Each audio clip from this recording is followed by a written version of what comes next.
Klokken er 22, og velkommen til Krop og Erotik. Mit navn det er Frans Fetterheim.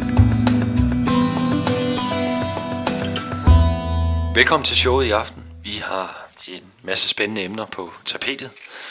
I dag har vi besøg af Henning Hanhammer. Og Henning, du er parkeringsvagt. Først vil jeg lige sige velkommen til showet. Og tak skal du have. Ja. Henning, du er parkeringsvagt i København Centrum. Ja, det er faktisk. Jeg har været parkeringsvagt i knap 25 år nu. Det var længe. Ja, tiden er gået. Ja.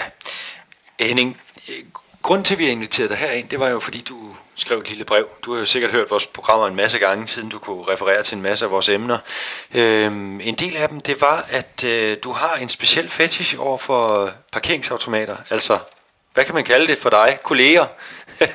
Jamen, jeg vil sige det sådan, at når det er sådan, jeg går forbi en parkeringsautomat, så bliver jeg faktisk meget erotisk opstemt. Jeg kan mærke lige så stille på min lille dillergøj, den begynder at drille, når det er sådan, at jeg kommer forbi en lille parkeringsautomat. Og man kan sige, det er selvfølgelig en form for en kollega, fordi jeg er jo hen og tømme posen en gang i dem. Ja. Men jeg bliver simpelthen nødt til at vide, hvad får du for løsning for din fetish? Altså er det noget, har du noget specielt ritual omkring de her parkeringsautomater? Er det at folk smider penge i sprækken, eller er det de kan køre deres kort igennem en... Jeg har det jo sådan, når det er sådan at gå rundt blandt de mange biler og står og kigger på, om de har betalt, eller de har indløst en rigtig korrekt billet, og jeg kan ligesom sige, at nu har jeg skrevet en bøde på 510 kroner. Ja. Så har jeg det jo lidt, når det er sådan, jeg går hen til automaten og tænker, så har jeg gjort lidt, jeg må have lidt igen. Du har været en skidt maskine, jeg bliver nødt til at straffe dig lidt. Ja. Jamen, jeg kan levende følge dig. Spændende. Men vi har jo også talt lidt om dine lyster med pletfjerner. Hvor kommer det ind i billedet? Altså, du har jo haft nogle meget kraftige sædeafgange i forbindelse med din fetish her, og du bruger jo en hel del pletfjerner faktisk. Jeg ved ikke om det er... Man er vel altid sådan, at man ikke ret gerne vil opdages. Ja. Og det er jo sådan, at man står og så onanerer op af sådan en maskine som den, så bliver man jo bange for at blive opdaget. Ja. Og der går altså lidt pletfjerner til. Ja. Nu er det sådan, at min sæd er en meget kraftig syre, hvor normalt det altid vil være en base. Ja. Men det er jo sådan, at især når jeg bliver udlønnet til Bornholm, jeg er tilbage igen derovre, og jeg render rundt derovre, så giver det altså skjolder på automaterne, og det bliver nødt til simpelthen at sørge for med noget pletfjerner. Ja. Det munder jo også ud i, at du har en kraftig allergisk reaktion over for det her pletfjerner, og på et tidspunkt opdager du jo, at du får meget kraftig udslæt omkring dine øjne. Og det er her, man kan vel kalde det en afhængighed af øjendråber. Du begynder i hvert fald i stor stil at bruge flere præparater for at komme af med det her, fordi der er vel en eller anden form for fare for at blive opdaget. Der er vel altid en fare for at blive opdaget, men med den type menneske, som jeg er, så er det jo sådan, at hvis man har til trang til at stå og onanere op af parkeringsautomater, så vil man jo også gerne have, at man er et ordentligt menneske, når man går derfra. Ja.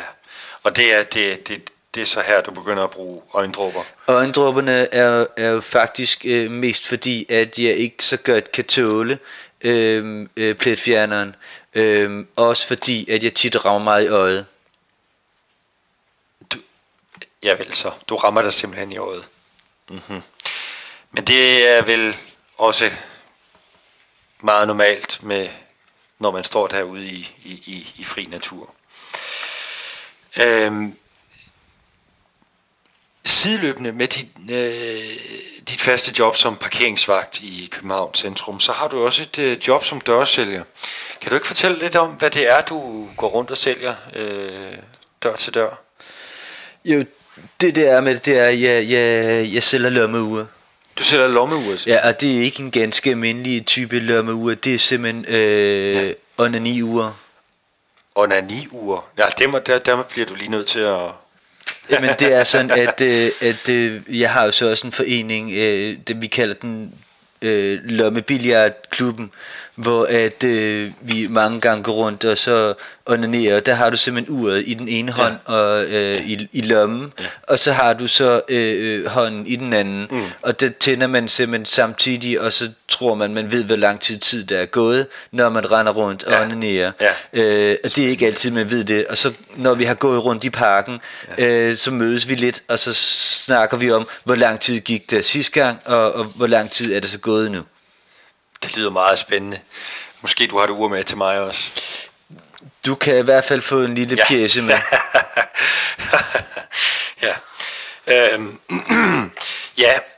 Flemming, vi skal jo snakke om... Henning. Det var navnet, Henning. Ja. Henning, i din privatbolig har du jo også kunne spæde lidt til med din biindtægt. Du har fået bygget en ny garage, og... det skal jo ikke være løgn. Vi har talt lidt med din kone, og hun taler jo lidt om, at der er alt for mange pantflasker, der hober sig op i din carport. Er vi inde i et misbrug her? Ser du dig selv som misbruger af flasker? Eller? Grunden til at jeg har flaskerne, det er jo fordi, at jeg gør jo simpelthen det, at det er jo store flasker. Det er jo de gamle flasker, hvor det er sådan, at hullet er lidt større. Så det der sker, det er jo, at inden jeg går hjemmefra, så tager jeg min tissemand og stopper ned i flaskerne. Fordi jeg kan jo ikke gå rundt med bukser fyldt af sæd, når jeg render rundt i parken og onanerer sammen med de andre. Så flaskerne er jo også fulde, når det er, at de står derhjemme. Henning, jeg vil sige mange tak for din tid. Det har været meget spændende at tale med dig. Vi vil meget gerne høre mere til din historie, men vi er faktisk ved at løbe tør for tid. Tak skal du have. Tak for det. Til jer lytter derude vil jeg sige, at vi vender tilbage næste gang, og vi har en ny gæst i studiet. Vi ses. Ha' det godt.